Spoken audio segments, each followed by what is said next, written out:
Shalom, selamat pagi saudara yang kekasih. Pada pagi hari ini saya akan memberitakan kabar keselamatan atau kabar sukacita dari surga.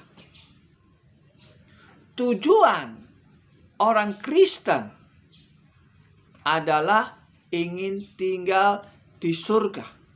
Tujuan akhir orang Kristen adalah ingin tinggal di surga. Di dalam Wahyu 19 ayat yang ke-6 sampai ke-8, inilah tujuan orang Kristen. Saya bacakan Wahyu 19 ayat yang ke-6. Lalu aku mendengar seperti suara himpunan besar orang banyak, seperti desau air bah dan seperti deru guruh yang hebat, katanya, haleluya, karena Tuhan Allah kita yang Maha Kuasa telah menjadi Raja. Marilah kita bersuka cita dan bersorak-sorai dan memuliakan Dia, karena hari perkawinan anak domba telah tiba dan pengantinnya telah siap sedia. Dan kepadanya dikaruniakan supaya memakai kain lenan halus yang berkilau-kilau dan yang putih bersih. Lenan halus itu adalah perbuatan-perbuatan yang benar dari orang-orang kudus. Inilah tujuan akhir kita menjadi orang Kristen, yaitu berpesta mora bersama Tuhan. Di sini dikatakan, lalu aku mendengar seperti suara himpunan besar orang banyak, seperti desau air bah dan seperti deru geruh yang hebat, katanya, haleluya, karena Tuhan Allah kita yang Maha Kuasa telah menjadi Raja. Inilah tujuan akhir menjadi orang Kristen, bertemu dengan rajanya. Di ayat ini adalah pertemuan antara orang Kristen dan rajanya, dan di sana ada perjamuan kawin. Di situ dikatakan sangat jelas. Ayat 7, marilah kita bersukacita dan bersorak-sorai dan memuliakan Dia, karena hari perkawinan anak domba telah tiba. Di sini dikatakan pertemuan yang bersukacita. Di sini dikatakan, kenapa ada bersukacita? Karena di situ ada perkawinan anak domba Allah. Inilah tujuan akhir menjadi orang Kristen, menikah dengan anak domba Allah, yaitu Yesus Kristus. Sangat jelas di sini. Di sini dikatakan mereka bersukacita menyambut perkawinan anak domba Allah. Di situ pengantinnya berpakai pakaian lenan putih halus. Di situ lagi dikatakan pengantinnya itu dikatakan lenan halus itu adalah perbuatan-perbuatan orang benar dan perbuatan-perbuatan orang kudus. Ternyata pakaian yang kita pakai itu bukan pakaian biasa, saudara yang kekasih. Di situ dikatakan seperti pakaian seperti orang benar, orang kudus. Ternyata kalau kita lihat di sini, di mata Tuhan sama di mata manusia itu beda, saudara yang kekasih. Kalau kita lihat di sini, Tuhan melihat orang yang kudus atau orang yang benar itu seperti mereka sedang pakai pakaian pengantin. Di sini dikatakan pakaian lenan halus itu adalah orang-orang kudus dan orang-orang benar. Kita baca lagi sekalian ya, biar jelas ya. Dan kepadanya dikaruniakan supaya memakai kain lenan halus yang berkilau-kilau dan yang putih bersih. Lenan halus itu adalah perbuatan-perbuatan yang benar dari orang-orang kudus. Jadi orang benar dan orang kudus itu di mata Tuhan adalah seperti orang memakai pakaian pengantin. Orang Kristen yang hidupnya kudus, orang Kristen yang hidupnya benar, itu di mata Allah itu seperti memakai pakaian pengantin. Itu maksud ayat ini. Jadi bukan pakaian yang kita lihat sehari-hari, pakaian pengantin yang ada di dunia. Bukan. Pakaian pengantin di mata Tuhan adalah orang Kristen yang hidupnya kudus. Dan orang Kristen yang hidupnya benar. Lenan halus adalah pakaian putih, bersih, atau perbuatan-perbuatan yang benar dari orang-orang kudus. Ini yang harus saudara ingat. Kalau saudara ingin tinggal di rumah Bapa yang di surga, kalau saudara ingin menjadi pengantin Kristus, saudara harus hidup benar dan hidup kudus. Sehingga saudara akan dilihat seperti pengantin Kristus. Siapa sih yang tidak mau menjadi pengantin Kristus? Inilah tujuan menjadi orang Kristen, yaitu menikah dengan Kristus. Siapa yang bisa menikahkan kita dengan Kristus? Padahal kita ini orang berdosa.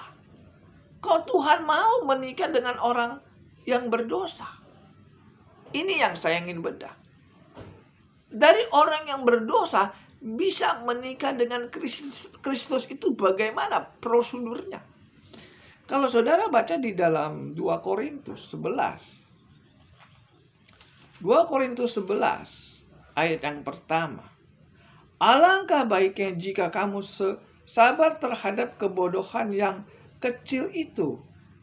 Memang kamu sabar terhadap aku, sebab aku cemburu kepada kamu dengan cemburu ilahi, karena aku telah mempertunangkan kamu kepada suatu laki-laki untuk membawa kamu sebagai perawan suci kepada Kristus. 2 Korintus 11 ayat pertama dan kedua, Rasul Paulus mempertunangkan jemaat Korintus dengan Kristus sebagai mempelai wanita. Jadi untuk maaf saudara, untuk bisa menikah dengan Kristus harus membutuhkan seorang yang bisa memanajemen kita menikah dengan Kristus. Jemaat Korintus dididik sama jemaat di Korintus dididik sama Rasul Paulus sehingga mereka bisa menikah dengan Kristus. Aku cemburu karena aku mempertunangkan engkau dengan Kristus. Jadi kalau saudara ingin menikah dengan Kristus, saudara harus membutuhkan yang namanya hamba Tuhan. Hamba Tuhan inilah yang bisa membimbing saudara bisa menikah dengan Kristus. Tanpa Rasul Paulus, jemaat Korintus tidak bisa menikah dengan Kristus. Ini rahasianya. Nah, yang tadi saya ngomong dari awal, tujuan orang Kristen, akhir dari tujuan orang Kristen adalah menikah dengan Kristus. Wahyu 19 ayatnya 6 sampai ke 8. Nah, untuk bisa menikah dengan Kristus harus memakai pakaian lenan putih. Itu gambaran adalah orang Kristen yang benar dan orang Kristen yang hidupnya kudus. Selama saudara tidak hidup benar, selama saudara tidak kudus hidupnya, saudara nggak bisa menjadi pengantin Kristus. Maka di dalam 1 Tesalonika 4 ayat yang ke-7, saudara, kamu dipanggil bukan untuk melakukan apa yang cemar, tetapi apa yang kudus. Jadi saudara, kalau dipanggil menjadi orang Kristen, itu tujuannya supaya saudara bisa menikah dengan Kristus. Jadi di mata Tuhan orang Kristen itu mahal. Karena apa? Pendampingnya Kristus. Luar biasa. Dari orang yang berdosa bisa menikah dengan Kristus. Itu sangat, aduh, Tuhan itu sangat baik. Dia mau menikah dengan kita sebagai orang yang berdosa. Tetapi sebelum kita menikah dengan Kristus, kita harus diproses supaya menjadi pengantin Kristus. Kamu dipanggil bukan untuk melakukan apa yang cemar, tetapi apa yang kudus. Ini permasalahan yang besar. Banyak yang nggak tahu. Bagaimana sih supaya kita hidup kudus di mata Tuhan, sehingga kita bisa menikah dengan Kristus setelah kita mati. Kita baca di dalam Ibrani 12. Saya baca Ibrani 12 ayat yang ke-10. Ya, ini bagaimana sih caranya supaya kita bisa menikah dengan Kristus atau hidup kudus. Ibrani 12 ayat yang ke-10. Sebab mereka mendidik kita dalam waktu yang pendek sesuai dengan apa yang mereka anggap baik, tetapi Dia menghajar kita untuk kebaikan kita, supaya kita beroleh bagian dalam kekudusannya. Tetapi Dia menghajar kita untuk kebaikan kita, supaya kita beroleh bagian dalam kekudusannya. Ternyata untuk mendapatkan kekudusan dari Allah, kita harus dihajar. Namanya dihajar itu nggak enak, saudara. Saudara pernah nggak dipukul? Rasanya apa? Sakit. Kenapa kita bisa dihajar di hamba Tuhan? Karena kita ingin dijadikan pengantin Kristus. Jadi kalau saudara dihajar Tuhan, bersyukurlah engkau. Karena itu untuk kebaikan kita. Kalau Tuhan menegur kita, Tuhan menghajar kita, itu untuk kebaikan kita, supaya kita mendapatkan kekudusannya dari Allah. Saya ulangin lagi bacanya di dalam Ibrani 12 ayat yang ke-10. Sebab mereka mendidik kita dengan waktu yang pendek sesuai dengan apa yang mereka anggap baik, tetapi Dia menghajar kita untuk kebaikan kita, supaya kita beroleh bagian dalam kekudusannya. Jadi Tuhan menghajar kita supaya kita mendapatkan kekudusannya dari Tuhan. Gak enak jadi orang Kristen itu, saudara yang kekasih. Dihajar, sakit. Tapi untuk kebaikan kita juga, supaya kita hidup kudus. Setelah kita hidup kudus, maka kita akan menikah dengan Kristus. Kita layak. Cenderung manusia itu berbuat dosa. Saya ngomong apa adanya. Siapapun dia, sekalipun kita sudah diselamatkan sama Tuhan, sekalipun kita orang Kristen, sekalipun kita hamba Tuhan, kecenderungannya berbuat dosa. Maka Tuhan menghajar kita supaya kita berhenti berbuat dosa, hidup kudus, dan bisa menikah dengan Kristus. Orang Kristen yang gak pernah ditegur sama Tuhan, orang Kristen yang tidak pernah dihajar sama Tuhan, jangan harap bisa tinggal di surga. Orang Kristen tidak kebal dengan dosa. Maka Tuhan menghajar kita kalau kita masih melakukan dosa. Sekalipun kita ini hamba Tuhan, sekalipun saya kalau masih melakukan dosa, saya dihajar Tuhan untuk kebaikan saya, supaya saya mendapatkan kekudusan dari Tuhan. Sehingga pada waktu saya meninggal, saya layak menjadi pengantin Kristus. Bagaimana sih caranya Tuhan menghajar kita? Bagaimana sih supaya kita bisa hidup kudus? Bagaimana sih supaya kita bisa hidup benar di mata Tuhan? Benar di mata Tuhan belum tentu benar di mata manusia. Benar di mata manusia belum tentu benar di mata Tuhan. Banyak orang benar di mata manusia. Saudara bisa nilai saya benar, tapi Tuhan belum tentu nilai saya benar. Begitupun juga, saya bisa menilai saudara benar, tapi Tuhan belum tentu melihat saudara benar. Ini permasalahannya. Jadi yang bisa menilai kita benar atau tidak, yang benar-benar, yaitu firman Tuhan. Kalau firman Tuhan yang sudah menilai kita benar, maka dia akan bisa tinggal di surga. Dan dia akan bisa menikah dengan Kristus. Jadi kalau saudara ingin dinilai, jangan mau dinilai oleh manusia, sekalipun hamba Tuhan. Jangan mau dinilai sama hamba Tuhan kita ini hidup kudus atau kita ini sudah benar. Jangan mau. Yang bisa menilai saudara hidup benar atau hidup kudus, firman Tuhan. Amin. Apa sih hidup kudus itu? Kalau saudara baca di dalam Roma 7 ayat yang ke-12.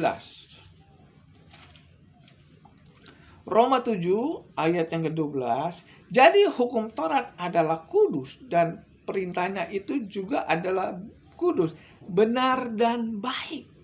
Roma 7 ayat 12. Jadi hukum Taurat adalah kudus dan perintahnya itu juga adalah kudus, benar dan baik. Ayat yang ke-14. Sebab kita tahu bahwa hukum Taurat adalah rohani. Ini yang katakan firman Tuhan. Jadi kalau saudara ingin hidup kudus, benar, dan rohani, saudara harus mengikuti hukum Taurat. Baca lagi di dalam Roma 2 ayat yang ke-13. Roma 2 ayat yang 13. Karena bukan orang yang mendengar hukum Taurat yang dibenarkan oleh Allah, tetapi orang yang mendengar, orang yang melakukan hukum Taurat lah yang akan dibenarkan. Saya ulangin lagi di dalam Roma 2 ayat 13. Karena bukanlah orang yang mendengar hukum Taurat yang dibenarkan di hadapan Allah, tetapi orang yang melakukan hukum Taurat lah yang akan dibenarkan. Jadi yang benar di mata Tuhan adalah orang yang melakukan hukum Taurat. Jadi hukum Taurat itu yang membuat kita bisa hidup kudus. Hukum Taurat yang membuat kita bisa benar di mata Tuhan. Roma 2 ayat yang ke-13. Bukan orang yang mendengar hukum Taurat yang benar di mata Tuhan, tetapi orang yang melakukan hukum Taurat itulah yang benar di mata Tuhan. Jelas. Firman Tuhan jelas. Tidak abu-abu. Faktanya bahwa orang yang melakukan hukum Taurat, dia benar di mata Tuhan. Dia kudus di mata Tuhan. Sehingga pada waktu dia meninggal, dia akan tinggal di sorga. Dan kalau kita baca di dalam Wahyu tadi, saudara yang kekasih, Wahyu 19 ayat yang ke-6 sampai ke-8. Pengantin Kristus, wanita, itu memakai pakaian halus. Itu berbicara tentang hidup kudus dan hidup benar di mata Tuhan. Nah, bagaimana supaya kita bisa hidup benar dan hidup kudus? Kita harus menjalankan hukum Taurat. Benar dan benar. Inilah yang dikatakan benar di mata Tuhan, kudus di mata Tuhan. Selama saudara tidak menjalankan hukum Taurat, saudara belum benar di mata Tuhan. Saudara belum hidup kudus di mata Tuhan. Mungkin di mata manusia saudara hidup kudus, banyak berdoa. Ya, mungkin di mata manusia saudara berbuat baik, suka bantu orang. Siapa yang nggak bisa menilai kita? Kalau kita sering bantu orang, kita dinilai manusia kan berbuat baik. Kalau saudara sering membantu orang, dinilai manusia saudara berbuat baik. Tapi belum tentu baik di mata Tuhan. Bukan berarti nggak boleh membantu orang, boleh. Tapi bukan di situ yang Tuhan nilai. Yang Tuhan nilai, apakah saudara menjalankan hukum Taurat. Kenapa sih hukum Taurat itu penting bagi Tuhan? Kenapa Tuhan mengagung-agungkan hukum Taurat?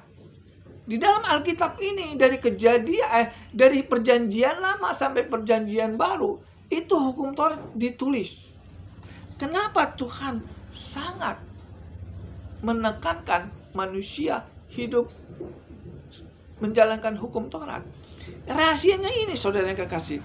Kenapa sih Tuhan itu menekankan supaya manusia itu bisa menjalankan hukum Taurat? Rahasia di dalam Keluaran 31 ayat yang ke-18. Ya. Dalam Keluaran 31 ayat yang 18, dan Tuhan memberikan kepada Musa setelah ia selesai berbicara di Gunung Sinai kedua loh hukum Allah, loh batu yang ditulis oleh Allah. Jelas ya. Tuhan memberikan Musa di Gunung Sinai sebuah hukum Allah. Kedua loh hukum Allah yang ditulis oleh Allah. Jelas sekali. Yang menulis hukum Taurat itu Allah. Dan hukum Taurat itu dikatakan hukum Tuhan. Saya ulangin lagi ya di dalam Keluaran 31 ayat yang ke-18 biar lebih jelas. Dan Tuhan memberikan kepada Musa setelah ia selesai berbicara dengan dia di Gunung Sinai kedua loh hukum Allah. Kedua loh hukum Allah. Loh batu yang ditulis oleh jari Allah. Jelas, jari Allah. Jadi yang menulis hukum Taurat itu bukan malaikat. Yang menulis hukum Taurat itu bukan iblis. Yang menulis hukum Taurat itu bukan Musa. Tetapi jari Allah. Jari Tuhan. Makanya Tuhan mengatakan orang yang mengikuti hukum Tuhan, hukum Taurat, maka dia benar di mata Tuhan. Dan dia hidup kudus di mata Tuhan kalau menjalankan hukum Taurat. Bagaimana kalau orang yang gak melawan hukum Tuhan? Ya pasti dia berbuat jahat. Saudara percaya gak, saudara yang kekasih? Kalau orang berbuat jahat pasti melanggar hukum. Saudara perhatikan di penjara. Kenapa lo dihukum? Karena melanggar hukum. Kenapa kamu masuk penjara? Karena melanggar hukum. Kenapa bisa begitu? Ya karena melanggar hukum. Orang yang namanya melanggar hukum itu pasti dapat hukuman. Masuk penjara kalau di dunia. Kalau di akhirat, kalau melanggar hukum Tuhan, dia masuk neraka. Makanya Tuhan mengatakan orang yang menjalankan hukum Taurat, dia benar di mata Tuhan. Dia kudus di mata Tuhan. Nah, bagaimana kalau orang yang gak menjalankan hukum Taurat? Ya dia gak benar di mata Tuhan. Ya dia berdosa. 1 Yohanes 3 ayat yang keempat. Di situ dikatakan dosa adalah orang yang melanggar hukum Tuhan. Jadi hukum Taurat itu sangat berperan sekali untuk kehidupan orang Kristen. Selama saudara meninggalkan hukum Taurat, saudara tidak benar di mata Tuhan. Tadi Roma 2 ayat 13, bukan orang yang mendengar hukum Taurat yang dibenarkan Tuhan, tetapi orang yang melakukan hukum Tauratlah yang dibenarkan. Ini yang mengatakan firman Tuhan, bukan saya. Kalau saudara melanggar firman Tuhan, yang menghukum saudara bukan saya. Tapi yang melanggar hukum Tuhan, Tuhanlah yang menghukum saudara. Saudara berani kalau dihukum Tuhan? Yang jadi masalah ini begini, saudara yang kekasih. Banyak hamba Tuhan yang gak mau menjalankan hukum Tuhan. Dengan 1000 macam alasan. Ya gak masalah sih. Tetapi nanti kalau mati gimana urusannya? Kalau saudara melanggar hukum Tuhan di dunia ini, kalau saudara mati, gimana urusannya? Ya dihukum Tuhan karena saudara melanggar hukum Tuhan. Kalau saudara melanggar hukum Tuhan, yang menghukum saudara Tuhan. Bagaimana caranya Tuhan menghukum saudara? Ia masuk neraka. Selama saudara belum mati, saudara masih ada kesempatan untuk memperbaiki diri. Kalau ada hamba Tuhan yang mengatakan tidak usah menjalankan hukum Taurat, berarti saudara diajarkan untuk melawan hukum Tuhan. Betul ya? Kalau saudara diajarkan sama hamba Tuhan nggak usah menjalankan hukum Taurat. Hukum Taurat itu perjanjian lama, sekarang perjanjian baru. Maka sama saja saudara diajarkan untuk melawan Tuhan. Kalau saudara mengikuti hamba Tuhan seperti ini, saudara mati, saudara berurusannya dengan Tuhan. Ini yang saya ingin katakan. Kenapa saya bisa berbicara gini? Karena banyak hamba Tuhan yang tidak mau menjalankan hukum Taurat. Berulang-ulang kali khotbah saya tentang hukum Taurat. Kenapa bisa begini? Karena banyak sekali hamba Tuhan yang nggak mau menjalankan hukum Taurat. Betapa bahayanya orang yang tidak menjalankan hukum Taurat. Hukum Taurat itu seperti pakaian linen halus yang putih.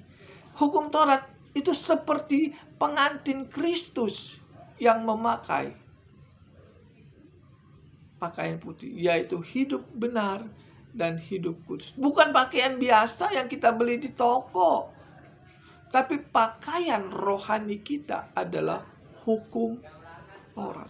Selama saudara menjalankan hukum Taurat, itu sama saja saudara memakai pakaian rohani. Ya, saya ingin katakan sekali lagi, hukum Taurat itu sama saja seperti pakaian rohani kita. Kalau kita membuka pakaian rohani kita, maka kita telanjang di mata Tuhan, sehingga nggak layak mengikuti pesta di surga. Kalau saudara meninggalkan hukum Taurat, sama saja saudara membuka baju rohani saudara, sehingga terjadilah, nggak bisa ngomong, saya ngomong. Saudara, kita baca saja di dalam Matius 22. Ya, kita baca Matius 22. Sebentar ya saudara, yang kasih. Ada catatan saya sedikit di mana ya? Nah, ini Matius 22 ayat yang ke-10. Ini tentang perkawinan juga, saudara yang kekasih. Inilah tujuan kita menjadi orang Kristen, yaitu mengikuti perkawinan anak domba. Ya, Matius 22 ayat yang ke-10. Saya masih belajar, saudara yang kekasih. Saya masih 30 tahun saya jadi hamba Tuhan, masih belajar. Karena banyak rahasia yang belum saya tahu. Ini yang saya tahu, saya kasih tahu kepada saudara. Matius 22 ayat yang ke-10. Maka ini judulnya perumpamaan tentang perkawinan, perjamuan kawin, ya. Perumpamaan tentang perjamuan kawin. Ayat yang ke-10, Matius 22 ayat yang ke-10. Maka pergilah hamba-hamba itu dan mereka mengumpulkan semua orang yang dijumpainya di jalan-jalan, orang-orang jahat dan orang-orang baik, sehingga penuhlah ruangan perjamuan kawin itu dengan tamu. Ternyata tamunya adalah orang jahat dan orang baik. Orang baik masuk surga, orang jahat juga masuk surga. Ya, di sini dikatakan, saya ulangin lagi, maka pergilah hamba-hamba itu dan mereka mengumpulkan semua orang yang dijumpainya di jalan-jalan, orang-orang jahat dan orang-orang baik, sehingga penuhlah ruangan perjamuan kawin itu dengan tamu.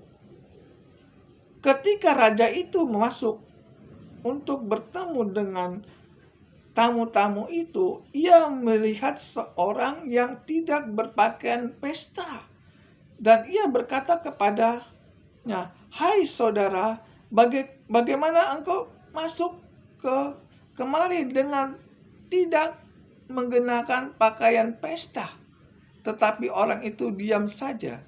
Lalu kata raja itu kepada hamba-hambanya, "Ikatlah kaki dan tangannya dan campakkanlah orang itu ke dalam kegelapan yang paling gelap, dan di sanalah akan terdapat ratapan dan keretakan gigi." Ngeri ya saudara. Ternyata yang di dalam perjamuan kawin ini semuanya memakai pakaian pesta.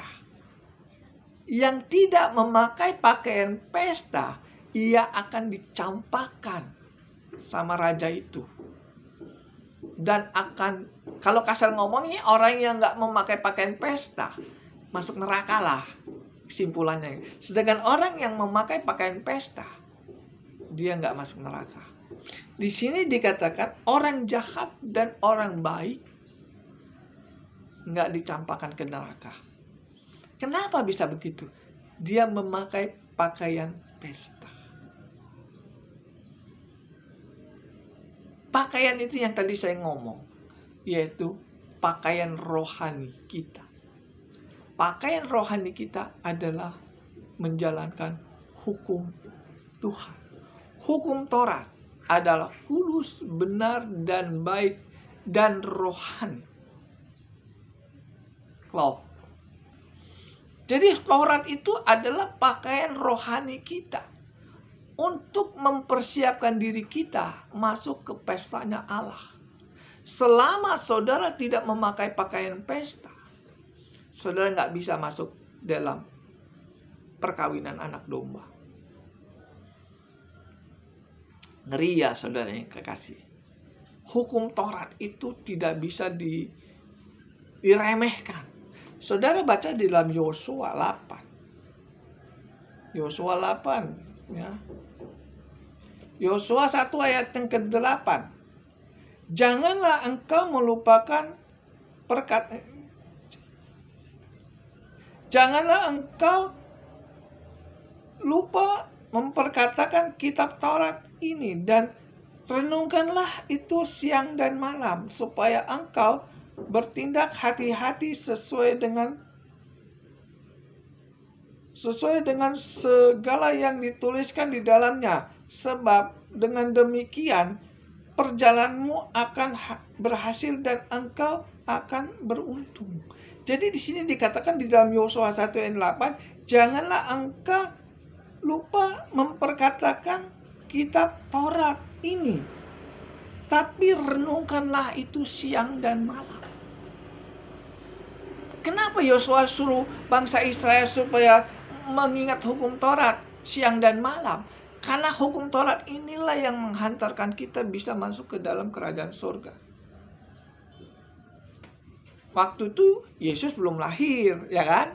Yesus belum mati, makanya mereka berpegangan pada hukum Taurat. Setelah Yesus datang, setelah Yesus mati di kayu salib, apakah hukum Taurat masih berlaku? Masih. Matius 5 ayat 17-19. Aku datang bukan untuk meniadakan hukum Taurat, tetapi untuk menggenapinya. Barang siapa yang meninggalkan hukum Taurat sekalipun seiota pun, ia tidak akan tinggal di surga yang paling atas.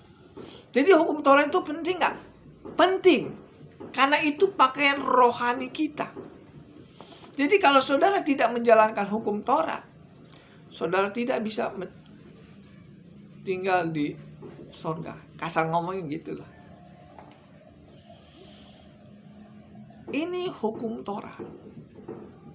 Hukum Taurat berlaku sampai kiamat. Tapi sayang 1000 sayang, banyak hamba Tuhan yang tidak mau menjalankan hukum Taurat. Banyak hamba Tuhan yang tidak mau mengajarkan hukum Taurat di dalam gereja. Yang diajarkan mujizat masih ada. Setia. Berkorban untuk Tuhan. Apalagi percaya saja masuk surga. Nolong orang, bantu pekerjaan Tuhan. Itu aja yang diajarkan. Salah nggak? Nggak salah. Yang salah kalau saudara nggak benar di mata Tuhan. Yang salah kalau saudara tidak kudus di mata Tuhan. Saya tidak cemburu dengan hamba Tuhan yang mengajarkan seperti ini. Tapi sayang kalau jemaatnya nggak masuk surga. Saudara harus lebih percaya dengan perkataan firman Tuhan daripada perkataan hamba Tuhan. Karena nggak semua hamba Tuhan itu benar di mata Tuhan. Hamba Tuhan yang benar di mata Tuhan adalah hamba Tuhan yang menjalankan perintah Tuhan. Hamba Tuhan yang benar adalah hamba Tuhan yang benar di mata Tuhan. Hamba Tuhan yang kudus di mata Tuhan. Yang tadi saya ngomong, hamba Tuhan yang benar adalah hamba Tuhan yang menjalankan hukum Taurat. Hamba Tuhan yang kudus adalah hamba Tuhan yang menjalankan hukum Taurat. Roma 7 ayat yang ke-12. Hukum Taurat itulah kudus, benar, dan baik, dan rohani. Kalau ada hamba Tuhan yang mengatakan nggak usah menjalankan hukum Taurat, kayaknya susah saudara tinggal di sorga. Kalau saudara meninggalkan hukum Taurat, saudara tidak kudus di mata Tuhan. Saudara tidak benar di mata Tuhan. Mungkin di depan mata, di mata pendeta saudara, saudara benar. Bantu pekerjaan Tuhan, sumbang uang untuk pekerjaan Tuhan, bantu orang miskin, berdoa, katanya penuh Roh Kudus lagi. Apalagi kalau gereja butuh duit, sumbang untuk beli tanah, bangun gereja. Itu salah nggak? Nggak salah. Yang salah kalau saudara mati nggak masuk surga. Bantu gereja nggak salah. Nggak salah. Bantu pendeta susah nggak salah. Yang salah kalau mati nggak masuk surga. Betul nggak? Ini harus dijelaskan. Karena firman Tuhan, tujuan Tuhan memanggil saudara supaya saudara bisa menikah dengan Kristus. Bagaimana sih caranya supaya saudara bisa menikah dengan Kristus? Saudara harus memakai pakaian halus. Pakaian yang dimaksud itu pakaian rohani. Pakaian rohani itu apa sih? Kudus dan benar. Hidup kudus di mata Tuhan itu apa sih? Roma 7 ayatnya ke-12. Ya, saudara yang kekasih, kalau saudara ingin mengerti firman Tuhan, jangan tanggung-tanggung. Percaya dengan firman Tuhan, nyawa saudara selamat. Kalau saudara nggak percaya dengan Alkitab, nggak percaya dengan perkataan Yesus, nggak percaya dengan firman Tuhan, gimana saudara mau hidup kudus? Kebanyakan, saya ngomong apa ada, kebanyakan sekarang ini jemaat lebih percaya sama pendetanya daripada percaya sama Alkitab. Kalau saudara percaya sama pendeta saudara, apakah saudara bisa dijamin masuk surga sama pendeta saudara? Tidak. Saya ngomong begini bukan berarti saya nggak senang sama pendeta. Bukan. Karena saya ngomong sebegini karena semua banyak hamba Tuhan yang nggak mau menjalankan hukum Taurat. Tidak mau menjalankan hukum Tuhan. Makanya saya mengatakan seperti ini. Bukan berarti saya menghakimi. Saya hanya memberitakan kebenaran. Kalau saudara percaya sama Alkitab dan menjalankan hukum Tuhan, saudara dijamin masuk surga. Yang menjamin saudara masuk surga itu Alkitab, saudara, firman Tuhan. Bukan hamba Tuhan. Di akhir zaman ini banyak hamba Tuhan yang melawan firman Tuhan. Firman Tuhan suruh menjalankan hukum Taurat. Firman Tuhan suruh merenungkan hukum Taurat. Bukan orang yang mendengar hukum Taurat yang dibenarkan Tuhan, tetapi yang melakukan hukum Taurat. Jelas toh. Yosua 1 ayat yang ke-8. Renungkanlah Taurat siang dan malam. Sekarang saya tanya sama saudara. Apakah pendeta saudara suruh merenungkan Taurat siang dan malam? Apakah pendeta saudara mengajarkan saudara suruh melakukan hukum Taurat? Alkitab menyuruh menjalankan hukum Taurat. Saya tanya, apakah mereka mengajarkan saudara hukum Taurat? Apakah mereka mengajarkan tentang hukum Taurat yang benar? Malah mereka mengatakan hukum Taurat nggak berlaku lagi. Ini yang membuat orang Kristen gagal masuk surga. Hosea 4 ayat 6, umatku binasa karena tidak mengenal Allah. Kenapa mereka binasa? Nggak kenal Tuhan. Kenapa mereka tidak kenal Tuhan? Karena diajar sama pendeta yang nggak benar. Pendeta yang nggak benar itu bagaimana sih? Pendeta yang tidak mau menjalankan hukum Taurat. Hukum Tuhan. Saya ingin katakan lagi kepada saudara.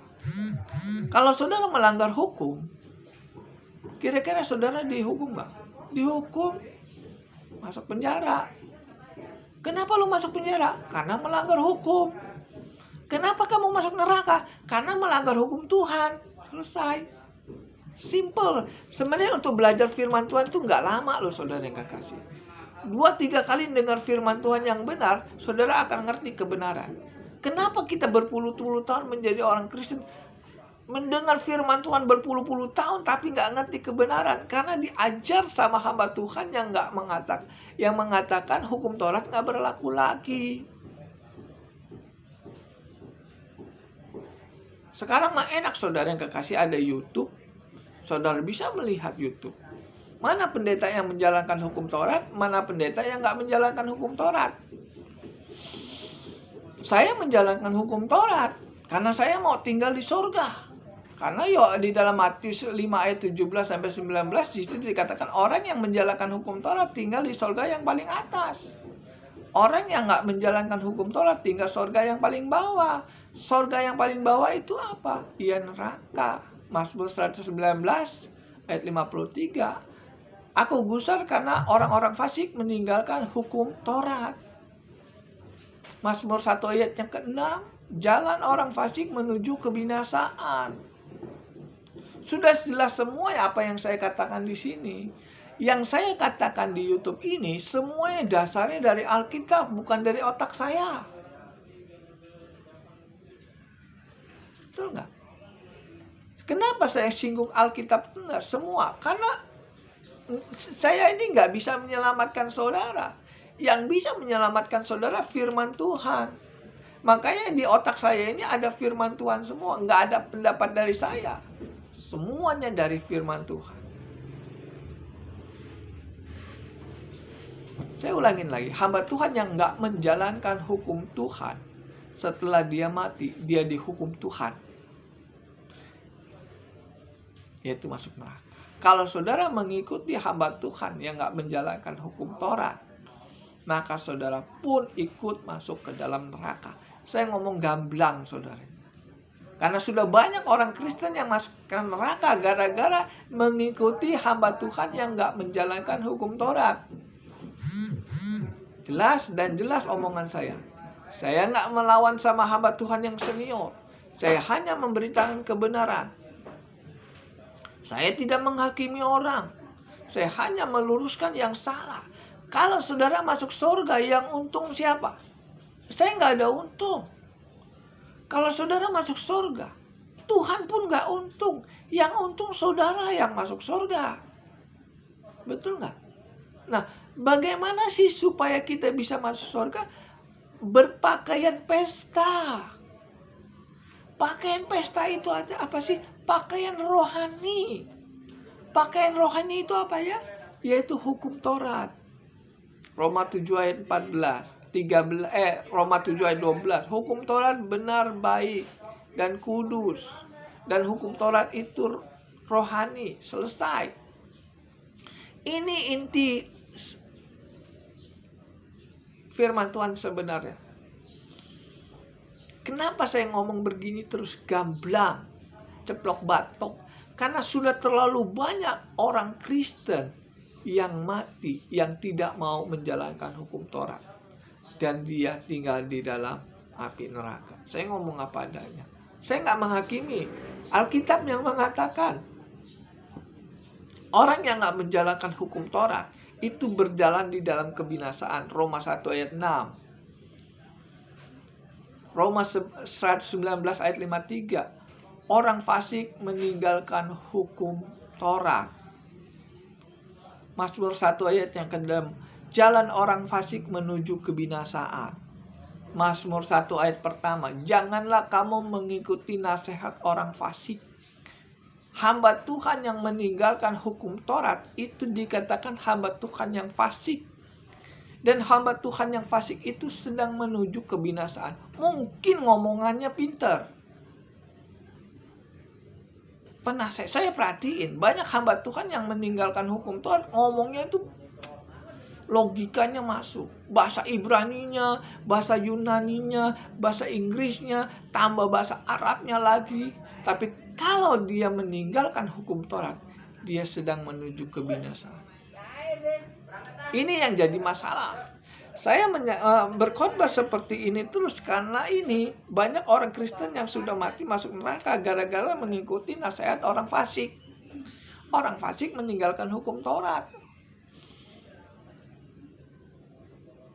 Ya, jelas ya saudara yang kekasih ya. Apa yang saya katakan ini, tujuan akhir kita menjadi orang Kristen yaitu menikah dengan Kristus. Persyaratan untuk menikah dengan Kristus harus memakai pakaian yang bersih, kudus, dan benar. Bagaimana sih supaya kita hidup kudus dan benar? Yaitu menjalankan hukum Taurat. Orang yang menjalankan hukum Taurat benar di mata Tuhan.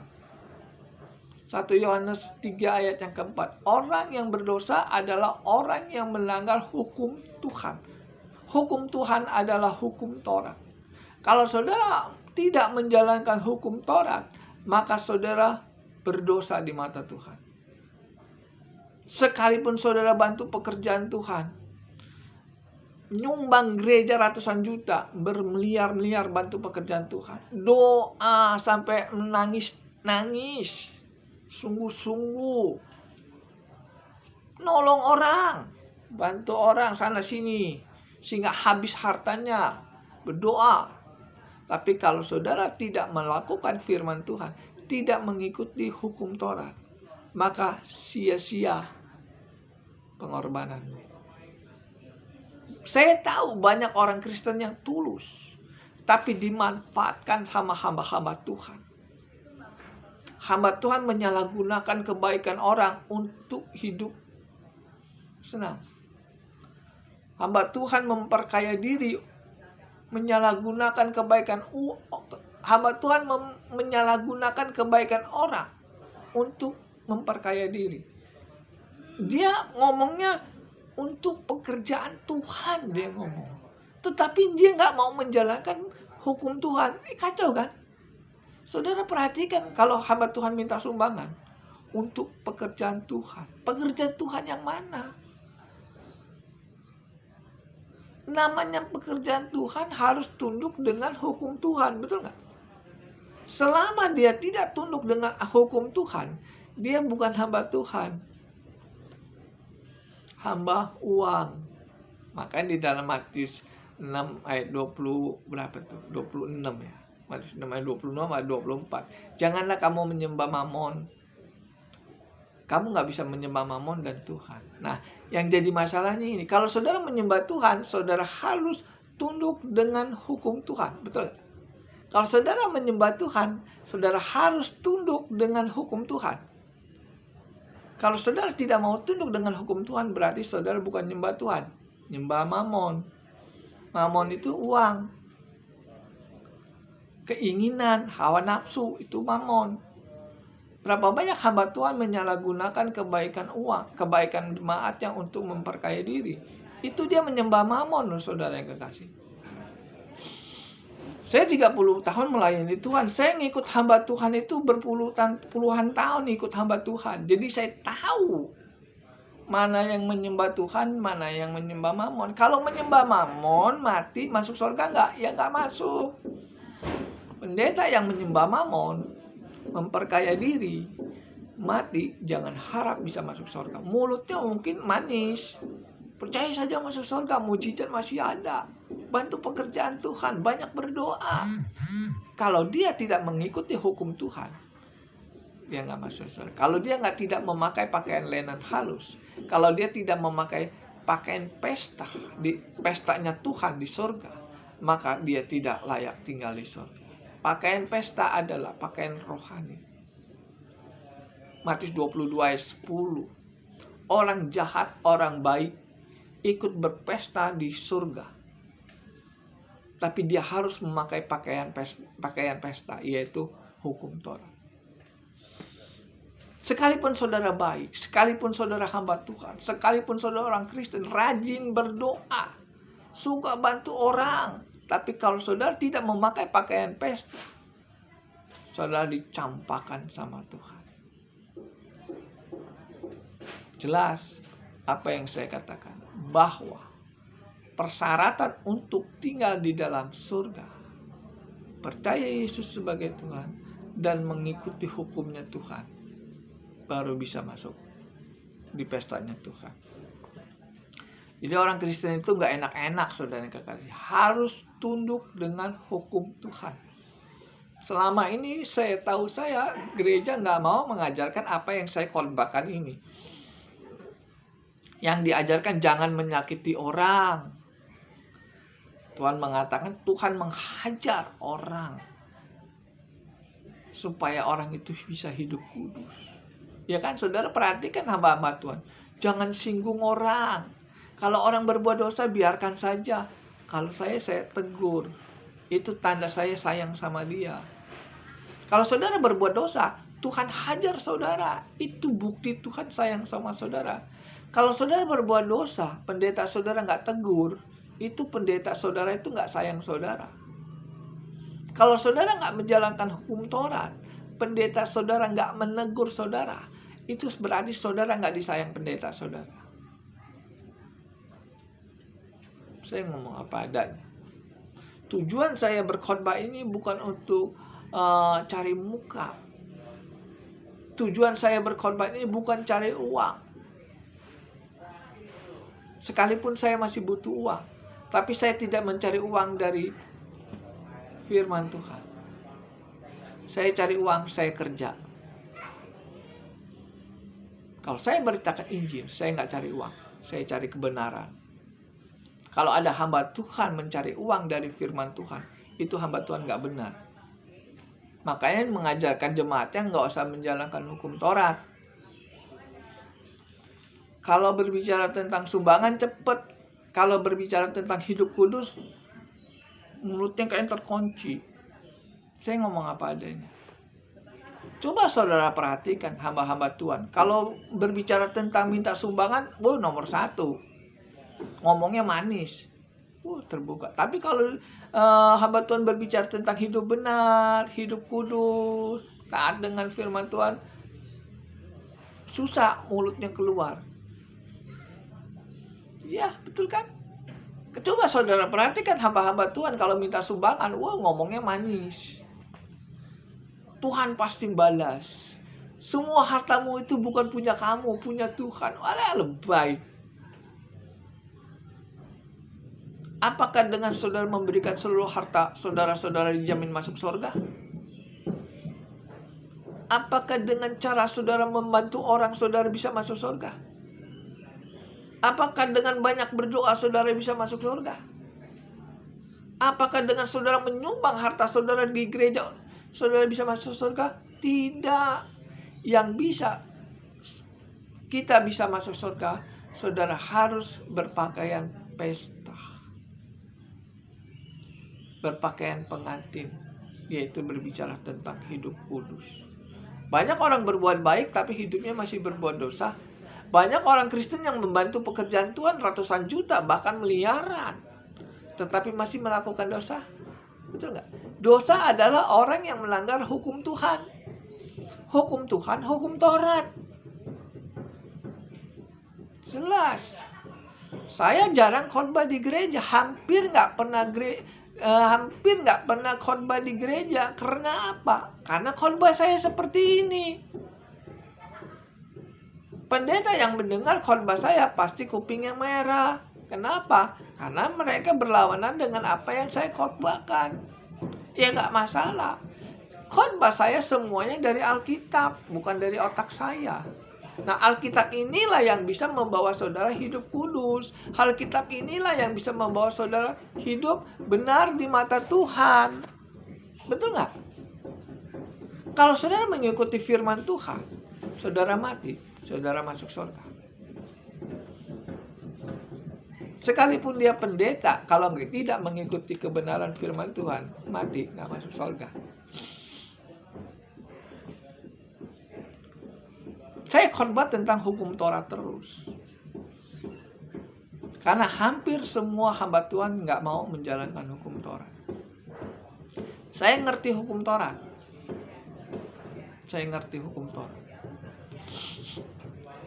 Makanya saya berani khotbah seperti ini. dan berdoa. Tuhan, terima kasih atas firman-Mu. Kami ingin menikah dengan Engkau Tuhan. Kami ingin berpesta di dalam pesta-Mu Tuhan. Berikan kami pengertian supaya kami bisa memakai pakaian pesta, memakai pakaian pengantin Kristus, supaya kami layak tinggal di dalam pestanya-Mu Tuhan. Terima kasih Tuhan, dalam nama Yesus. Haleluya. Amin.